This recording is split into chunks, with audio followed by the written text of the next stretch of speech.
Okay, we're going to kick this panel off. Welcome, everybody. My name is John Gutsier. I write for Forbes. I consult with tech companies. I'm your MC for the day. So our next session is a panel.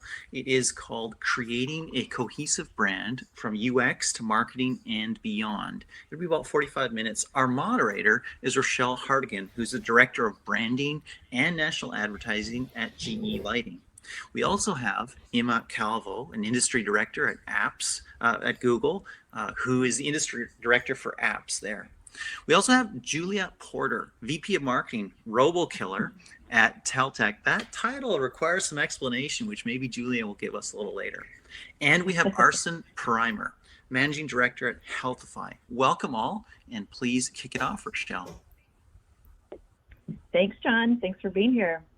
Well, we're excited to have a good conversation about branding, and we come at this with so many different perspectives. I was excited to meet this team that I've been able to talk with over the last few weeks. So I want to jump right into some questions to talk a little bit about branding and how we keep the touch points across all of our consumer experiences similar and how that matters to each of our brands. And I'm going to start with Imma, who you mentioned was from Google, who has this really interesting perspective that she has a seat to see what lots of other brands are doing and how they're responding. And I think we're in such an interesting time right now. This year, 2020, has been quite historic. And I guess I want to talk with you a bit and start and then get some input from Giulia and Arsen. Why does branding matter? And how are we seeing the role of the brand and even just branding itself shift during this really interesting and historic time that we're in? Thank you, Rochelle. Welcome, everybody. As it's been said, I'm Imma Calvo. I run the apps business for Google, and specifically on the ad side, which means that I work with a bunch of brands that are app-centric or that are working on developing an app strategy. So to your question, I think branding has always been at the cornerstone of every business strategy, because in a way, together with your product or your service, is your introduction to your consumers.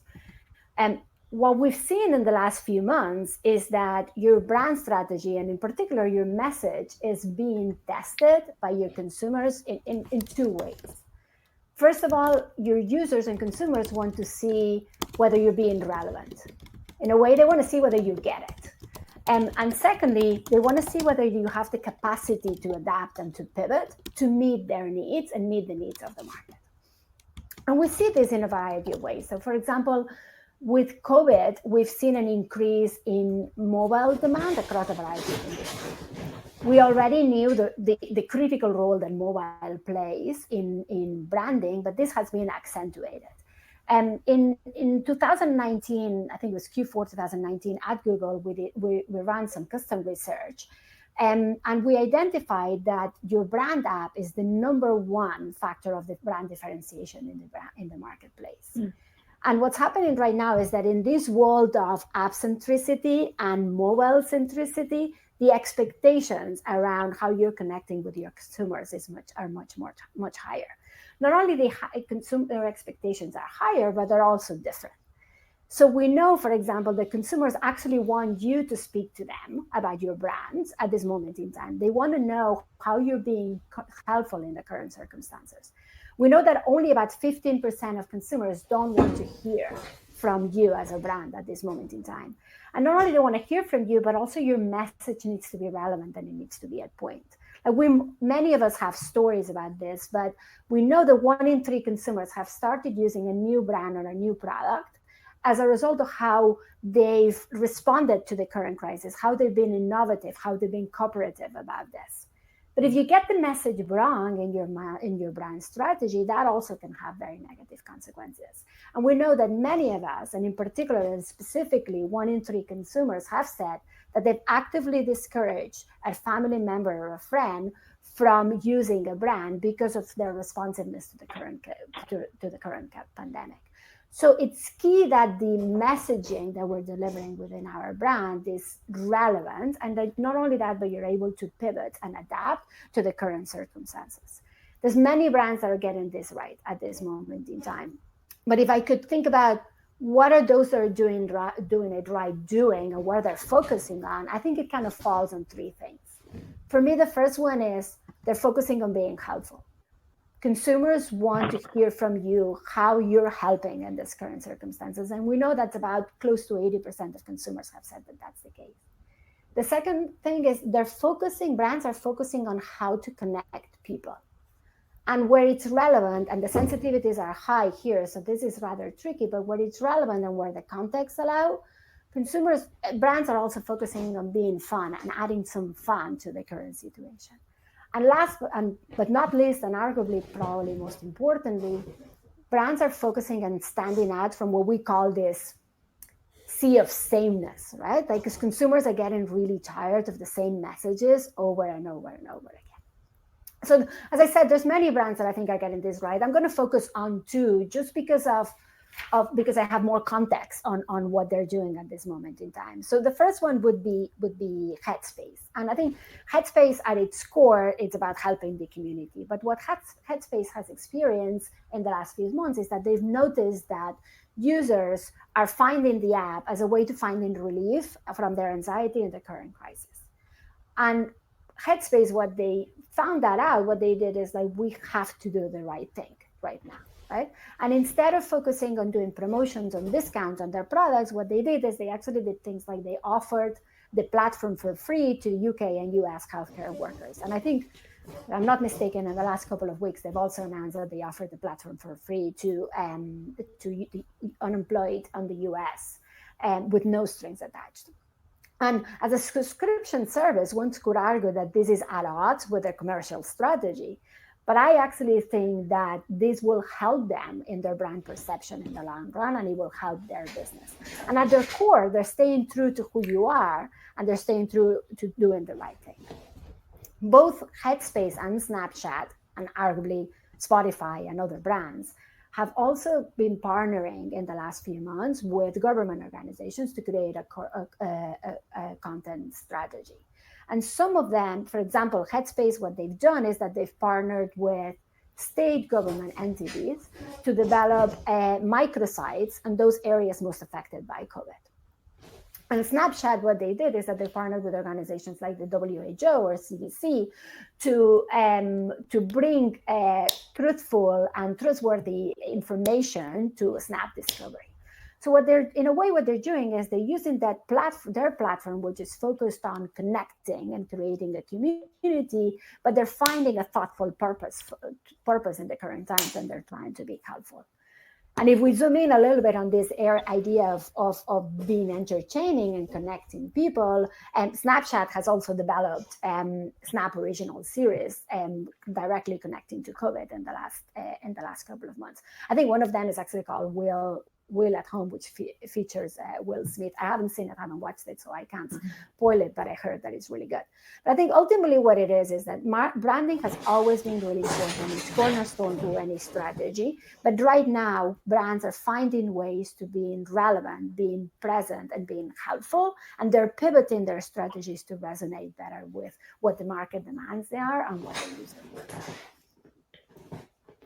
That's really interesting, Imma. Thank you for that. And I have to say, I agree. I think brands are, so of some of the things that I heard you talk about too, I think brands are, have always had this idea that they want to connect and they want to be different. But this era of being helpful is a very interesting, an interesting twist on leading a brand and trying to build that.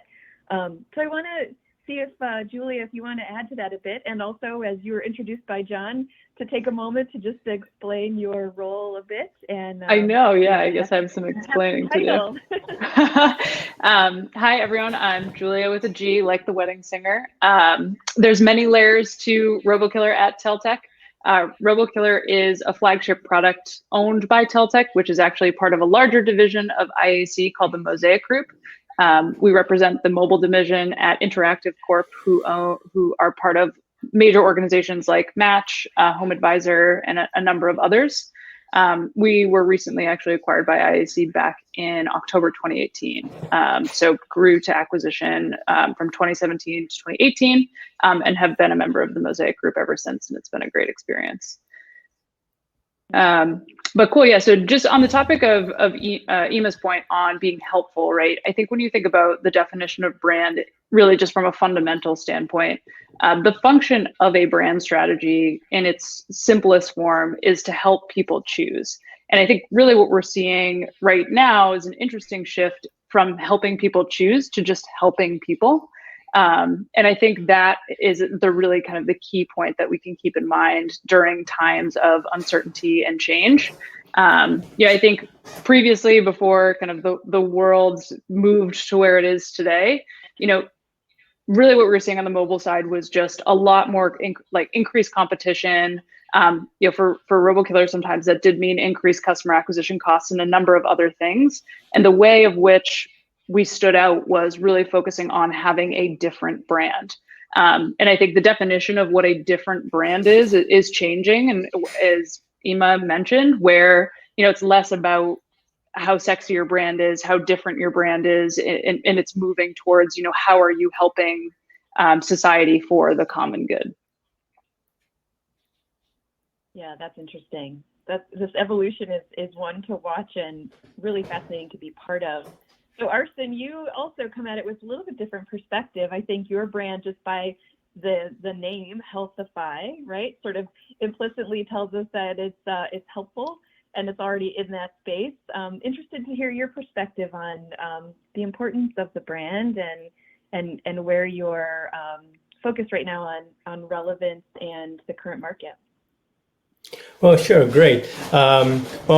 Just like Imma and Giulia mentioned, right now, the branding is really important of how how the actual brand or company is helping the society. And one of the things which we go ahead and do in Healthify in the current situation which the world is in right now, one of the things where we're really pushing is, hey, it's important to be healthy in both physical and mental state, because in these days, everything was going on is very scary for a lot of people. So a lot of times people look at branding as, hey, it's about the color schema, or it's about things of that nature. Yeah, that's very, very important.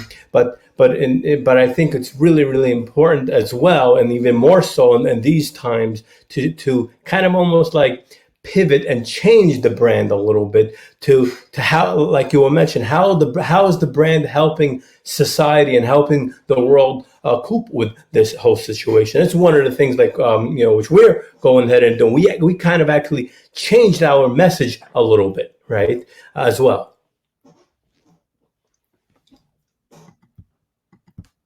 All right. And if you notice, there's also a survey on screen too. You're welcome to join some of the conversation with questions as well. So I want to take a little bit of a shift here and talk about just that. So Arsen, your comment was an interesting one, which is we get focused on things like color and continuity, which are also so important to the brand. But as we think about the way the consumer interacts with our brand in different ways and keeping the identity to be strong and true. So to Giulia, who you're working on an interesting sort of newer brand that's made a strong name for itself in a short period of time and probably working to attract new users just based on the format that you're in. How do you approach the intersection of assets and keeping your brand identity clean and true to form, but true to the audience relationship that you've built over time? Yeah, definitely. I think really, I do think there are a lot of ways to answer this question, but in our experience coming from kind of the singular brand side, it's ultimately come down to three things. I think first is really intimately knowing your audience. I think two is having a strong but flexible brand core. And then three is maintaining consistency. I think the key within those kind of three pieces of that recipe is to find a harmony between all of these elements to develop that strong audience relationship through a cohesive customer experience. Digging in on the audience side a bit, I think you really need to intimately understand who you're speaking to. And to Imma's point earlier, I think relevancy is very important, especially in times like this where, everyone is experiencing the same thing. So if you did have kind of segmented audiences by age range or different demographics or interests, a lot of people, there's actually more common overlap now more than ever because people are experiencing something that is relatable across many different interests, etc. So really understanding what people are interested in and what they're motivated by, but also what is going on in their life now, I think really helps to inform just your brand strategy.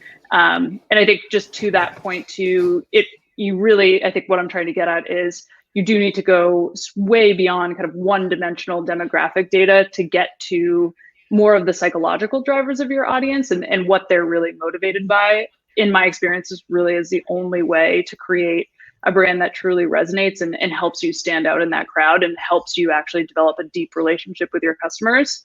I think oftentimes in, smaller startup, smaller company land, there's limited access to, audience research. There's not a lot of time to get on the phone and talk to customers. And I think as a result, a brand really can be created in a vacuum, meaning that, sometimes it's easier to kind of create a brand when you're first starting out that maybe is a little bit more of what you like, but may not necessarily be what the customer really is in terms of who is actually interested and motivated to use your product. This actually happened to us with RoboKiller. When we first got started, there was a lot of work to be done. Just for reference to, RoboKiller is our flagship spam call blocker app. We block spam calls and have been consistently on the top charts for top grossing iOS utilities apps. So I've been able to help a lot of people prevent a lot of losses to phone scams.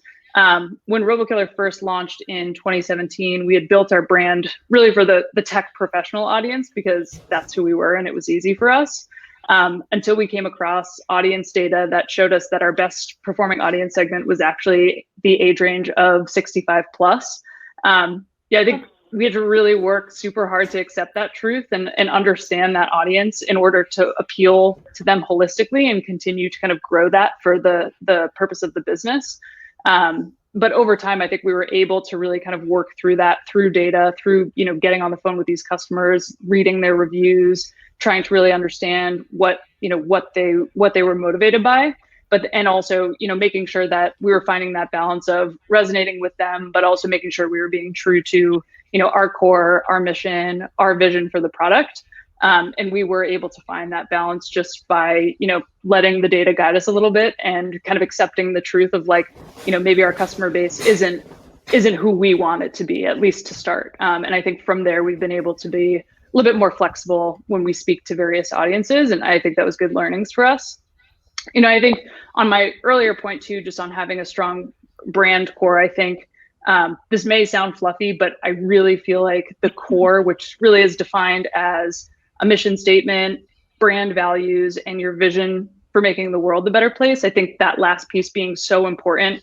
Customers really want to know your why. Why do you exist? Why should they choose you? Why are you doing what you're doing? And then I think also that recently has changed to how are you helping?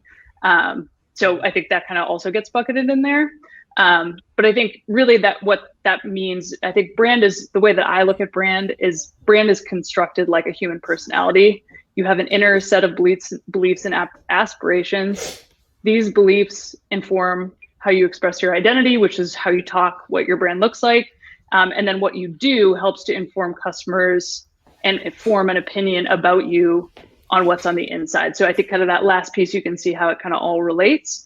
So, I think if you don't have a visible mission, vision, and value statement that customers can really rally behind, you'll realize that they do notice, and it may not seem like super important, but it does become apparent in, various touch points. If, your messaging on the App Store is different than your app, the website, if there's not an alignment there, I think that customers do pick up on that. If not subconsciously, I think is super important. And then lastly, consistency is key. I think it's super important to just remember that, humans learn through repetition and they create associations through repetition. So, in order to make sure that you're getting your mission and vision and values for your brand across, you need to really look at every single touch point and make sure that you're being intentional in that communication. I really think that that is the only way that you can create a memorable brand experience for your customers. Yes, good. Those are excellent points too. I think some are the very core of just basic branding 101 that we sort of learned from the very beginning, but again, still this, of repetition and having that mission and being very visible and transparent with that. So thank you for all that. That's good insight, good reminder, and still keeping us relevant to current times. So Arsen, anything to add on that? And two, I also want to ask you, I didn't on the first round, to do a little bit more of an introduction of your experience. You have been certainly part of a lot of launches of brands and solution-oriented lines, and interested to hear a little bit about that, and also your perspective on this idea of how our assets intersect in creating that continuity and audience relationship. Yeah, sure. So just a really quick background on myself. We've myself and the team, which is a fairly large team right now, we've launched lots of different apps. We've actually probably in excess of 400 apps, and most of them have actually reached the top charts, and in the top 10, top 20. So one of the things which we've learned throughout all these years, whenever we launch anything, it's so important that the continuity continues. So with the touch point, in our sense, and most people right now as well, is being an app, it's important that the brand carries through.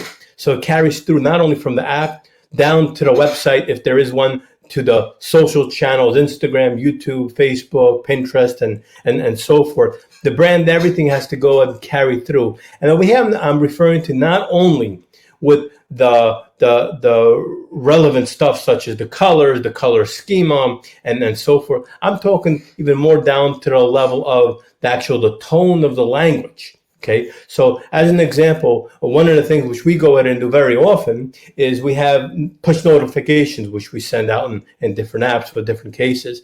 So the thing we try to do is that tone there in the push notification and the tone in our Instagram posts, as an example, is the same type of tone, because as Giulia mentioned, we all as humans learn through repetitiveness, right? So that's easier to kind of explain to people. All right, this is our tone, how we're going to be speaking with you. And interestingly enough, right now with all the situation in the world now, the tone has changed more to a softer tone. Okay, not that it wasn't soft before, but more of a softer tone to kind of don't worry, everything is going to be okay, calm down, right? Type of tone, all right? And that gets carried through, like I was saying, everywhere.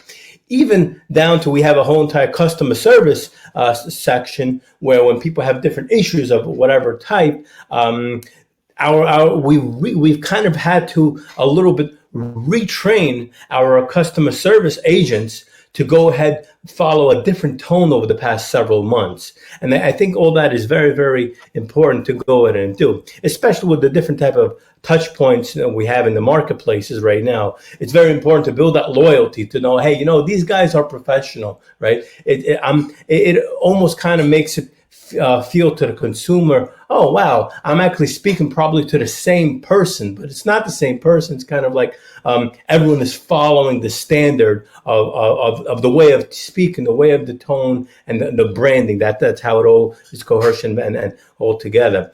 And as far as from the the technology and the brand standpoint as well, it's like I was saying, it's so important that the experience to the consumers is the same regardless of what the touch point is. So whether they're coming from an app, or that they're coming from an Instagram post, or they're coming from a Pinterest post or Facebook, wherever it may be, it's important that everything remains the same, okay? And from the basic stuff of the colors and the font style and all that stuff, all the way down to the details of the way, the language of the tone, the way things are portrayed to the customer, all that has to kind of continue and be the same. Sure. Yeah, thank you. That's interesting. And I am hearing that theme again too, just this level of sensitivity that's coming through too. So all the basics of what we do as branders. I want to add a little bit to this too, and maybe just deepen my introduction as well. So I lead branding and advertising for GE Lighting.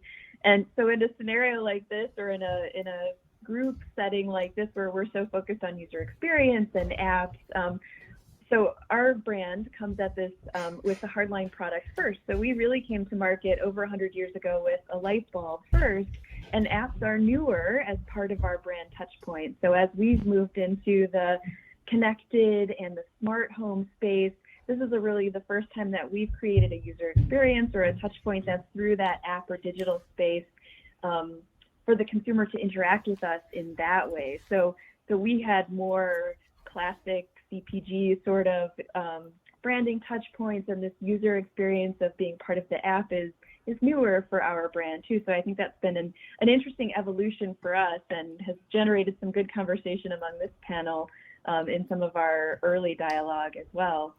So I'm going to take a pause, and we have a question from the audience. So the question here, and this is open for anyone who is wants to address this one. When talking about the relevancy of messages, what are some of the low-hanging fruits that you think brands are currently missing out on? Anybody want to take some a moment on that one? Things that we as brands should be looking at and that we maybe are missing. I can take that one.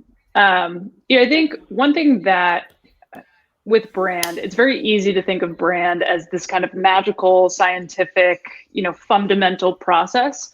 And I think the best brands ultimately are personable, right? They just treat people like people. And to Arsen's point, I think on the tone side, right?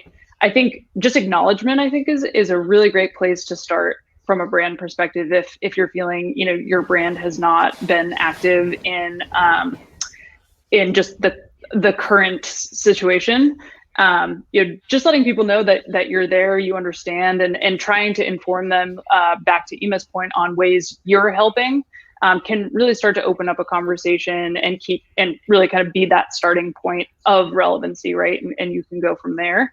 For RoboKiller, what we've done is really started to publish.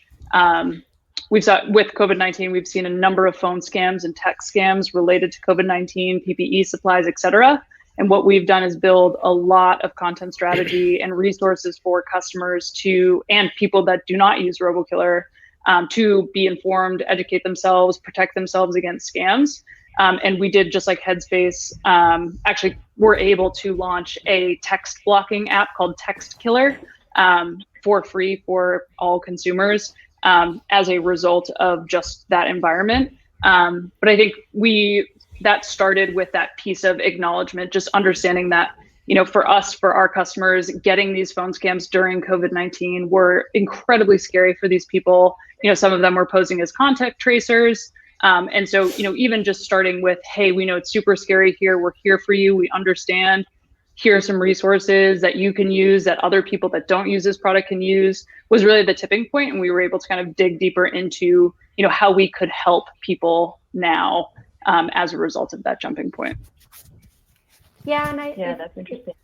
Rochelle, if I can add to that, sure.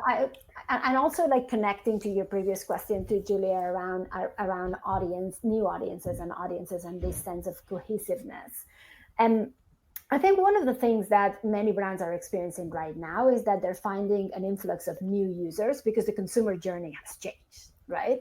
And striking the balance between protecting your core users and responding to your core users, while at the same time, to Giulia's point, adapting to a new influx of audiences that is coming in and being relevant for them and helpful for them, it's a really tricky balance to manage. But we have to start somewhere, right? And we start by listening to what those consumers are asking us for, right? And Giulia and Arsen do that with their brands, right? When they release a variety of versions of the app regularly to be able to be relevant to the consumer needs. But I think it's probably on point to zoom in on the gaming industry, right? Which is probably experiencing this 10x more than anybody else at this moment in time, right? And I think gaming publishers are seeing that they have a really strong core audience, but they're seeing an influx of users that they're looking to their products. I think there's two that have caught my attention in the last few months, which are worth mentioning. Scopely, number one, is a gaming publisher based in LA, and I think they launched one of their star games, Scrabble Go, in March, right? Right before the widespread orders of shelter in place took place.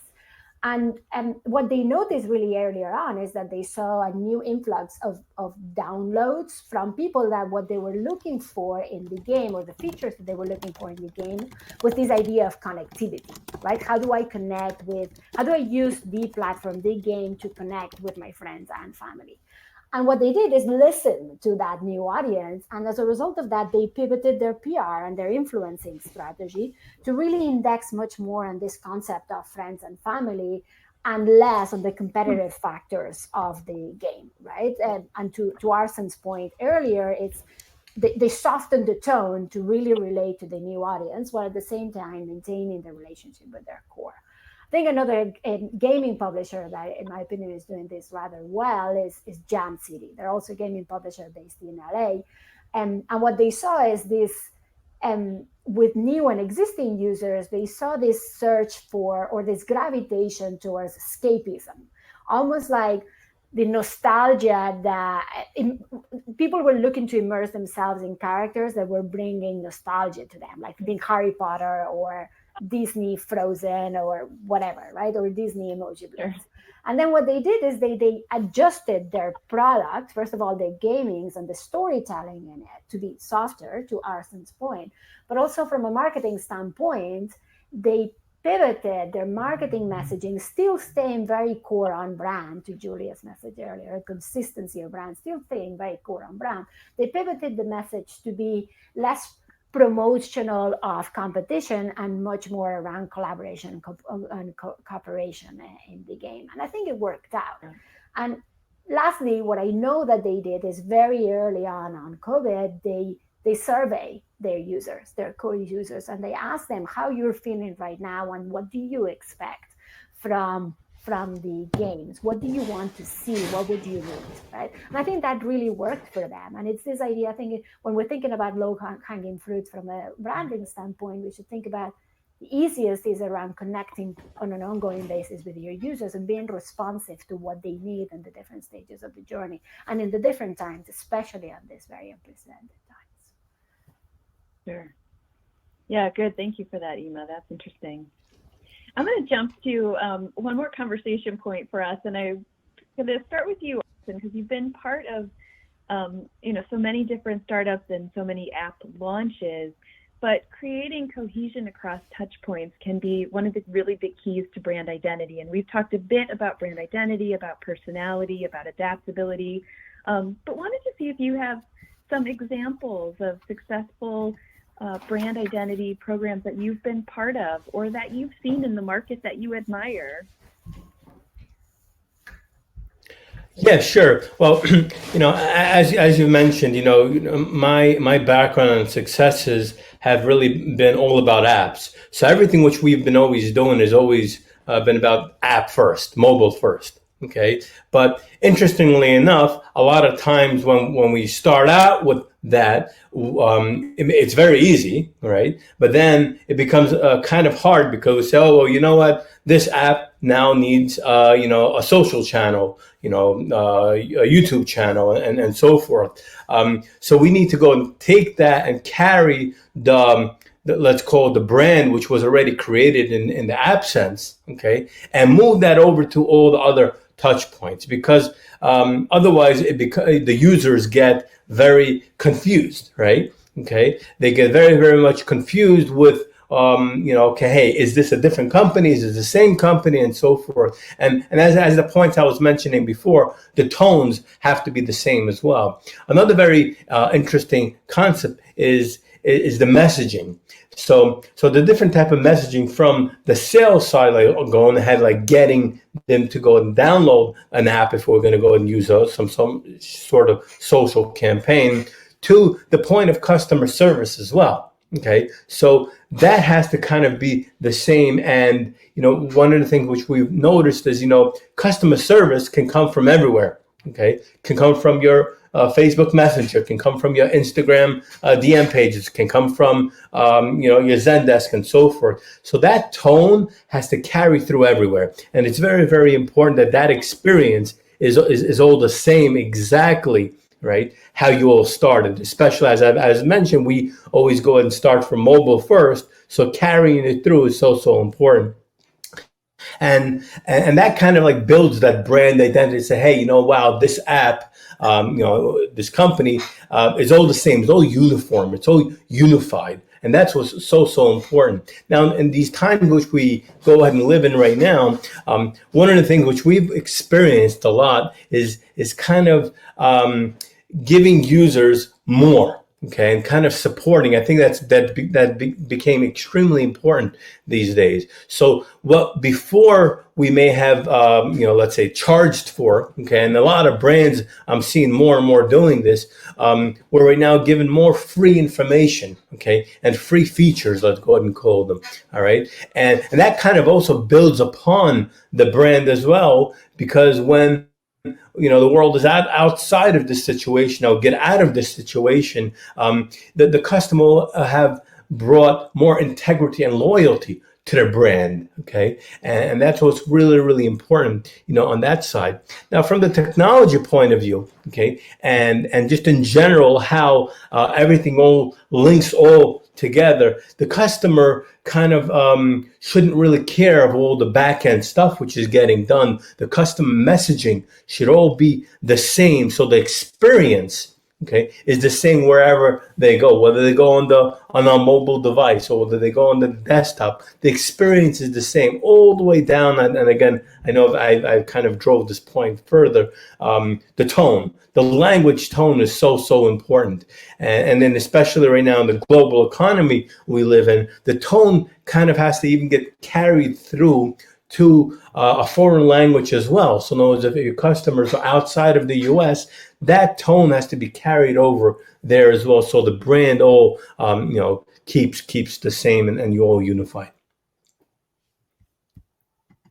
Yeah, good. And thoughts, Giulia or Imma, that you want to jump into there on brand cohesion? Examples of things that you've done really well, just thoughts there as well? Oh, Imma, you want to go, or you want me to take it? No, go ahead, please. Go ahead. Cool. I do have an example, but did just want to point out, just so on the consistency side, I know we've been stressing this a lot, but actually when I was first getting started, just kind of in the marketing world, I think my view on brand was, everything has to be super consistent all the time, like everything needs to match. And while a lot of that is true from what I've described on the brand core element, like making sure that it's very clear what your brand stands for, what your mission is, what your vision is. Somebody once told me that brand guidelines really should be like the federal government versus the state government. Like they're guiding laws, but the states also, can work within other rules that they have. So understanding that you can also be a little bit flexible, I think is helpful, and just understanding and not being a perfectionist on matching your website to your app store perfectly. One really helpful tool that we have used to really make sure that we're not forgetting anything from a brand touchpoint standpoint is actually Miro, formerly Miro Real-Time Board. That is a great, just like mind mapping platform. You can grab screenshots of your app store, your website, and really just see how all the way to, like, of course, bring in your customer support page, and just really see, like, put it all together and kind of see what the customer experience is and how they might be experiencing it when they come from ads, when they come from just searching you in the app store. And I think that's just a really good place to start in terms of just identifying where you may be really inconsistent, and where you may be like decently consistent, and maybe longer term down the road, you could use some improvements, but you get what I mean. In terms of just one, app that I think that is doing just cohesion very well, I think Spotify has mastered really every end-to-end platform there is, as well as competed with a native competitor, Apple Music, and really just kind of, in my own personal experience, blown them out of the water. But I think really what that point, what they're doing well is the cohesion just across the quality of each experience. I think also they're doing web to mobile very, very well, obviously, because they have that desktop app, but just the quality, the design is consistent, all of the experiences on every different device, to Imma's point on connectivity, is just very high quality. And I think that leaves a real impression on customers. Yeah, that's a great point. Some good examples too. And I think, go ahead, Imma. I'm just going to repeat what everyone say, that consistency and cohesiveness of message is really key. It almost needs to feel that there's like a through line going through every interaction with your brand, right? And that needs to be consistent. But not only needs to be consistent and cohesive, but let's remember that the expectations from the consumers are going to be really high across all of those touch points, regardless of the point of entry. My sales development manager, Kivlin Oki, who may be in the audience today, she keeps telling me that you're not only competing with every other brand, the best experience your consumers have had with any other brand in your category, but you're competing with the best experience your consumers have had with any brand in any category. And I'm just going to add to that right now you're competing with the best experience they've had right now, when the expectations are really high, right? And it is true that your app and your mobile side play a center stage in that. I've alluded earlier to a study that we ran in Q4 2019, where we asked a bunch of users to interact with a set of brands across all of the touch points for a variety of industries. And I think it was travel, banking, retail, streaming, and something else. I can't remember right now. But what we found is that those users that interacted with the brand app were 40% more likely to consider that brand unique or differentiated in the marketplace, versus if you interacted with the brand in a TV ad, or interacted with a consumer representative, or customer representative, or you interacted with the store, right? So it is true that your app and your mobile have played like a center stage in that brand differentiation, but you can't forget that the consumers will be expecting exactly the same experience in any touch point, whether that's their app or something else, right? And to Arsen's point, like, the consistency needs to be key. And Giulia has alluded to Spotify. I'm going to bring up, which I completely agree, great cohesiveness on all of the message. I think another one I'll bring up again is Headspace. And because like Arsen's Healthify was also a platform that was built for mobile, and they build and they've shared with me that they build for the app, but when they think about their product, they don't only think about the four corners of the device, but they actually think about how the consumers are going to experience their product, whether that's on a podcast, that's on YouTube, or that's actually in the app. And I think that allows them to stay really on point and true to their core messaging, while at the same time being creative and doing things like creating those microsites that I spoke to about with regards to in the most affected areas by COVID. And I think lastly, one other one, and relatively newer and in a different industry, Root Insurance, I think, is doing a really nice job of staying really true to their core values. They were built for fairness, right? Providing a fair deal to drivers in their insurance search. And they've seen a new influx of users right now that are looking for a fair deal as they're driving less. And I think what they're trying to do is, while yes, the app is their center stage, they're trying to stay cohesive in the message of fairness and true to their core values across all of the touch points. So many examples of brands doing this right, and many examples where I think it's more importantly of brands experimenting and testing on how they stay flexible and adaptable to the customer needs. Very, very good stuff. This is John Katsir again, your MC. I want to thank all the panelists, and I want to thank the moderator as well, Rochelle. That was super good. Really appreciate it. The webinar is now over, and see you at the next session. Thanks, John. Thanks, everyone. Thanks, guys. Thank you very much.